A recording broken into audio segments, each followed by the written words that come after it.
Hello नमस्ते, कैसे हैं आप सब। आप सबका बहुत स्वागत है मेरे चैनल लर्नर पेज पे। आज को जो टॉपिक हम स्टार्ट करवाने वाले हैं वो है बैटल ऑफ प्लासी यानी प्लासी का युद्ध 1757।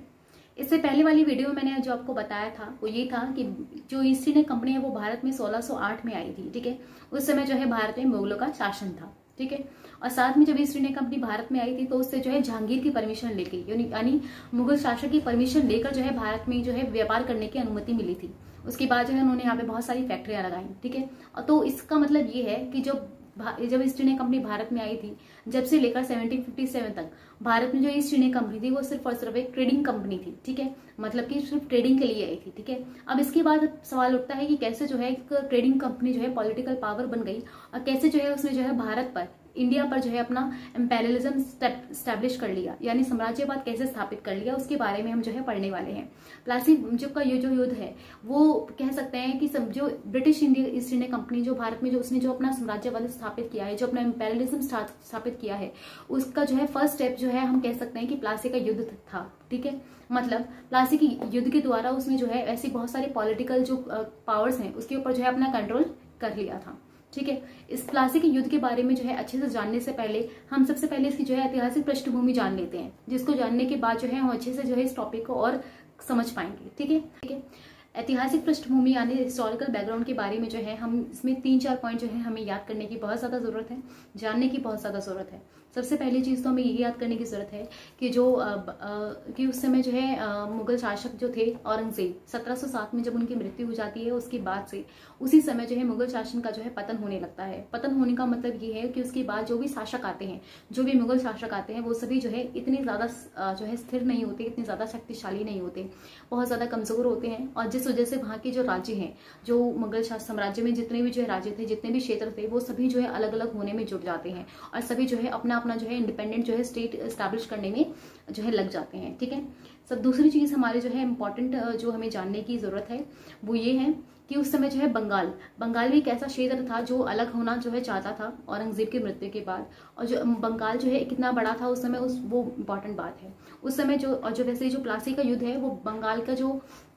एरिया है, मतलब कि पूरा बंगाल है, उससे ज्यादा एसोसिएटेड है, उससे ज्यादा संबंधित है। ठीक है, तो बंगाल जो है उस समय का वो कितना बड़ा था, उस समय का जो बंगाल था वो बहुत बड़ा था, आज के बंगाल जैसा नहीं था। उस समय का जो बंगाल था उसके अंदर उड़ीसा, उसके अंदर जो है हमारा बिहार, उसके अंदर बांग्लादेश, ये सभी जो है उसके अंदर आते थे और इस पूरे बड़े क्षेत्र को जो है बंगाल कहा जाता था। और साथ में उस समय जो है बंगाल की राजधानी थी ढाका। ठीक है, तीसरा पॉइंट ये है कि 1717 में जो है जो मुगल शासक थे पुरक्षियार, उसने जो है 2 बड़े फैसले लिए थे। सबसे पहला फैसला ये था कि उसने जो है बंगाल के दीवान, मतलब कि बंगाल के जो दीवान है वो मुर्शद अली खान कुली खान को जो है बना दिया था, यानी कि बंगाल की सारी पॉलिटिकल पावर जो है वो मुर्शद कुली खान को दे दी थी। और दूसरा जो है उन्होंने जो चेंज किया था, उन्होंने जो है ईस्ट इंडिया कंपनी को जो है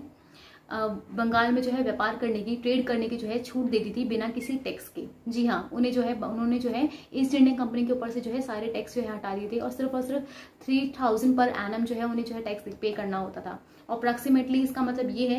इसका टोटल मतलब ये है कि उन्होंने जो है बंगाल की जो है पॉलिटिकल पावर वो जो है दीवान को दे दी थी और बंगाल की जो कह सकते हैं कि कमर्शियल पावर थी वो किसको दे दी थी, इकोनॉमिक पावर जो थी वो ईस्ट इंडियन कंपनी को दे दी थी। ठीक है, अभी तक हमने जो पढ़ा वो है प्लासी की ऐतिहासिक पृष्ठभूमि के बारे में। ठीक है, अब हम पढ़ने वाले हैं जो कि प्लासी का युद्ध जो है क्यों हुआ था, कैसे हुआ था और कहाँ हुआ था। ठीक है, सबसे पहले तो जो है प्लासी का युद्ध जो है 1757 में हुआ था। मैंने अभी आपको बताया कि जो मुगल शासक पुरक्षियार ने जो है मुर्शिद कुली खान को जो है बंगाल की सारी पॉलिटिकल पावर सौंप दी थी। ठीक है, मुर्शिद कुली खान के बाद जो है एक एक करके जो है और आगे वंश बढ़ता रहा। मुर्शिद कुली खान के बाद जो है शराजुद्दीन, उसके बाद सरफराज और फिर उसके बाद अलवर्दी खान जो है गद्दी पर बैठे। इसके बाद अलवर्दी खान की जो है 3 बेटियां थीं, उनमें से उन्होंने जो है अपनी एक बेटे के बेटे जो है शराजुद्दीन दौला को जो है वहां का नवाब बना दिया। ठीक है, 1756 में जो है वहां पर उनकी मृत्यु के बाद जो है शराजुद्दीन दौला जो है वहां के नवाब बन गए। जब शराजुद्दीन दौला जो है नवाब बने तो उनके जो है बाकी जो बचे हुए लोग थे वहां के दरबारी, ठीक है। वहाँ के सेनापति मीर जाफर और साथ में जो है उनकी मौसियाँ बिल्कुल भी जो है उनको पसंद नहीं करती थी, उनसे जो है बहुत ज़्यादा जलन करते थे, क्योंकि उनके खुद के बेटे जो है वो नवाब नहीं बन पाए थे, और बाकी और भी कोई रीजन हो सकते हैं, ठीक है। ओवरऑल मेरा बताने का मतलब ये है कि जब शराफत दौला जो है मतलब वहाँ के जो है किंग बने थे, वहाँ के जो है नवाब बने थे, तो वहाँ पर जो है बाकी जो लोग थे, मतलब चाहे वो उनकी खुद की मौसियाँ हो, वहाँ के सेनापति और बाकी वहाँ के व्यापारी, वहाँ के दरबार के जो कुछ लोग जो है वो बिल्कुल भी शराफत दौला को पसंद नहीं करते थे, और इस वजह से जो है जो पूरा जो बंगाल का जो नवाब का जो दरबार था, ठीक है, वो सारा जो है आंतरिक कलह का शिकार था। अब ये मैंने आपको क्यों बताया, क्योंकि यही एक मेन रीजन है जो प्लासी का युद्ध का जो है कारण बनते हैं, ठीक है, जिसके अंदर जो है नवाब की हार होती है,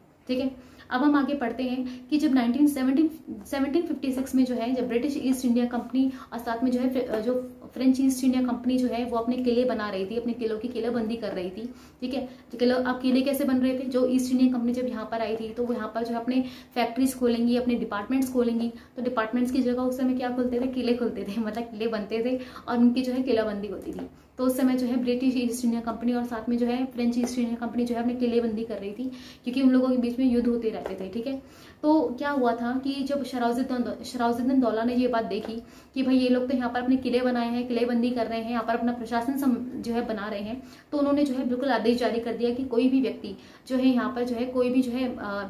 जो व्यापारी जो है यहाँ पर आके अपनी किलेबंदी नहीं करेगा, कि नहीं किले बनाएगा, ठीक है। अब इस बात को जो है फ्रेंच जो कंपनीज हैं उन्होंने बहुत अच्छे से मान लिया था। जब शराफुद्दीन दौला ने देखा कि जो ब्रिटिश ईस्ट इंडिया कंपनी और फ्रेंच ईस्ट इंडिया कंपनी है वो यहाँ पर आकर जो है फोर्ट्स बना रही है अपने, साथ में जो है किलेबंदी कर रही है, जिस वजह से उन्होंने जो है उन्होंने बिल्कुल इस चीज़ को मना कर दिया और उन्होंने जो है इस चीज़ को किलेबंदी को जो है रोकने का आदेश दिया। और दूसरी चीज़ उन्होंने ये बात भी कही कि जो मुगल शासक ने, जो फ़र्रुखशियार ने जो है उनको टैक्स देने से मना किया था, उस चीज़ को भी उन्होंने खत्म कर दिया। उन्होंने बोला कि भाई आप जो है हमारे राज में हो, अब मुगल शासक जो है हम पर राज नहीं करते, अब तुम्हें जो है हमें जो है क्या करना पड़ेगा, हमें जो है टैक्स देना पड़ेगा, ठीक है। जितने भी आप व्यापार करेंगे, जो भी आप जितने भी आप व्यापार करेंगे उसका जो है आपको टैक्स हमें जो है पे करना पड़ेगा। अब इन दोनों चीज़ों को जो है फ्रेंच ईस्ट इंडिया कंपनी ने बहुत आराम से मान लिया, लेकिन ब्रिटिश ईस्ट इंडिया कंपनी ने इस चीज़ को बिल्कुल भी नहीं माना। शराफुद्दीन दौला का जो है आदेश न मानने की वजह से जो है शराफुद्दीन दौला ने जो है ईस्ट इंडिया कंपनी के ऊपर जो है हमला बोल दिया, ठीक है। फ्रेंच ईस्ट इंडिया कंपनी तो उनकी बात मान ली थी, तो इसलिए उनको तो उन्होंने कुछ कहा नहीं, और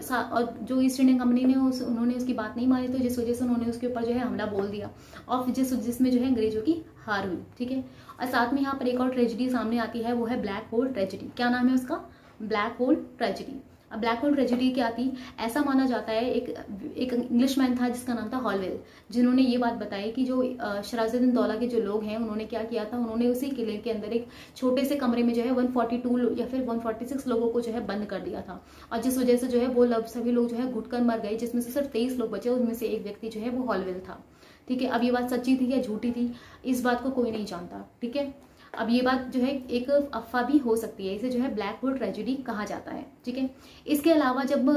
इस पूरे जो है हमले में जो है जब शराफुद्दीन दौला ने जो है ब्रिटिश ईस्ट इंडिया कंपनी के जो है किलों को तबाह करने की सोची और साथ में जो है उन पर हमला किया था और अंग्रेज जो है हार गए थे, इस बात की जो सूचना है वो रॉबर्ट क्लाइव तक पहुंची, जो मद्रास में थे। मद्रास से ये रॉबर्ट क्लाइव जो है अपनी पूरी की पूरी 3000 लोगों की सेना, 3000 सैनिकों की सेना लेकर जो है वो बंगाल पहुंचे, और उन्होंने जो है शराफुद्दीन दौला से जो है लड़ाई करी, और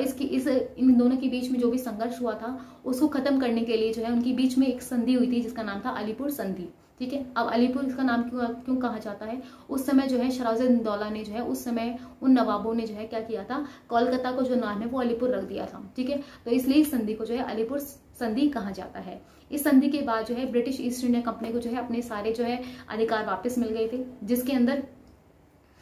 अंदर वो जो है टैक्स भी उन्हें पे नहीं करना था, अपना किला भी वो बहुत अच्छे से बना सकते थे, अपने नाम के जो है कॉइन्स वगैरह भी छाप सकते थे, और ऐसी और 2-3 चीजें, ठीक है। अब इसके बाद क्या हुआ था कि अब दोनों के बीच में शांति तो थी, लेकिन फिर भी जो मैंने अभी आपको बताया था कि जो शराफुद्दीन दौला है उसकी फैमिली के अंदर जो है क्या था, पूरे दरबार के अंदर जो है आंतरिक कलह था। आंतरिक कलह का मतलब है बहुत सारे लोग जो है शराफुद्दीन दौला से खुश नहीं थे, जिस चीज को जो है ब्रिटिश ईस्ट इंडिया कंपनी ने जो है भांप लिया था। तो उन्होंने जो है ये डिसाइड करा कि हम जो है हम जो है शराफुद्दीन दौला है उसको जो है हरा देते हैं, जिससे क्या होगा, जिससे जो है उनकी जो बंगाल की पॉलिटिकल पावर है वो भी ईस्ट इंडिया कंपनी के पास आ जाएंगी। तो फिर उन्होंने क्या किया कि जो शराफुद्दीन दौला है उसके वो सभी लोग जो उनके जो है फेवर में नहीं थे, जैसे मीर जाफर जो उनके चीफ इन जस्टिस थे, जो मतलब कि बंगाल के चीफ इन जस्टिस कह सकते हैं सेनापति, वो जो है बिल्कुल भी शराफुद्दीन दौला को पसंद नहीं करते थे। अंग्रेजों ने उनको अपने फेवर में कर लिया, और साथ में उनकी मौसी को अपने फेवर में कर लिया, उनकी जो है सभी दरबारी जो दरबारी उनको पसंद नहीं करते उनको अपने फेवर में कर लिया, और कुछ लोग जो ऐसे बड़े बड़े व्यापारी जिनको अपने फेवर में ईस्ट इंडिया कंपनी ने कर लिया, ठीक है। और फिर उसके बाद जो है प्लासी का युद्ध जो है लड़ा गया। अब प्लासी का युद्ध जब लड़ा गया तो उस समय जो है शराजत-उद-दौला के पास जो है बहुत बड़ी सेना थी, कम से कम 50,000 सैनिकों की सेना थी, और जबकि अंग्रेजों के पास जो है सिर्फ 3,000 लोगों की सेना थी। लेकिन कुछ ऐसे लोग, कुछ जो गद्दार जैसे मीर जाफर और बाकी जो है शराजत-उद-दौला की मौसियां और बाकी ऐसे कुछ लोग जो बिल्कुल भी शराजत-उद-दौला को पसंद नहीं करते थे, उन्होंने जो है शराजत-उद-दौला के साथ गद्दारी करी और उन्होंने जो है ब्रिटिश ईस्ट इंडिया कंपनी का साथ दिया। इस पूरे माहौल में जो है सिर्फ 2 लोग, जैसे सबसे पहला था मीर मदान और दूसरा जो है मोहन लाल, जो है शराजत-उद-दौला के बड़े ईमानदार लोग थे, ठीक है। नाम अच्छे से याद करने की बहुत ज्यादा जरूरत है। इसके अलावा ये सभी जो चीजें हुई तो जो प्लासी का युद्ध, बंगाल में ही प्लासी है जहां पर जो है 1757 में जो है प्लासी का युद्ध लड़ा गया, और जिसके अंदर जो है कुछ लोगों की वजह से, कुछ लोगों की गद्दारी की वजह से जो है शराजत-उद-दौला जो है हार गया, इतनी बड़ी सेना और इतना ज्यादा शक्तिशाली होने के बावजूद भी। जब प्लासी का युद्ध खत्म हुआ, इसका परिणाम क्या हुआ? इसका परिणाम ये हुआ कि शराजत-उद-दौला हार गया, शराजत-उद-दौला को मार दिया गया, और उनकी जगह जो है जो बंगाल का जो वो सेनापति था मीर जाफर जिसने गद्दारी की थी, वो जाकर जो है प्लासी के जो बंगाल का जो है नवाब बना, और साथ में जो है पूरे और वो जो है ईस्ट इंडिया कंपनी के जो ईस्ट इंडिया कंपनी है जो उसके जो है कठपुतली के रूप में जो है हमेशा काम करता रहा, और पूरे जो ईस्ट इंडियन कंपनी जो है वो पूरे बंगाल पर जो है उसकी पॉलिटिकल पावर और साथ में जो है उसकी कमर्शियल पावर, उन दोनों के ऊपर जो है उसने अपना कब्जा जमा लिया। ये उनका पहला कदम था जिसमें उन्होंने जो है बंगाल की सारी पॉलिटिकल पावर को अपने हाथ में ले लिया था। सिर्फ और सिर्फ इसका रीजन क्या था? सबसे बड़ा रीजन ये था कि इसमें जो है कुछ हिंदुस्तानी जो है अंग्रेजों के साथ मिले हुए थे, उनकी गद्दारी थी, इसलिए इतना बड़ा जो 50,000 सैनिक थे जो शराजत-उद-दौला के पास, वो भी हार गया, और साथ में जो है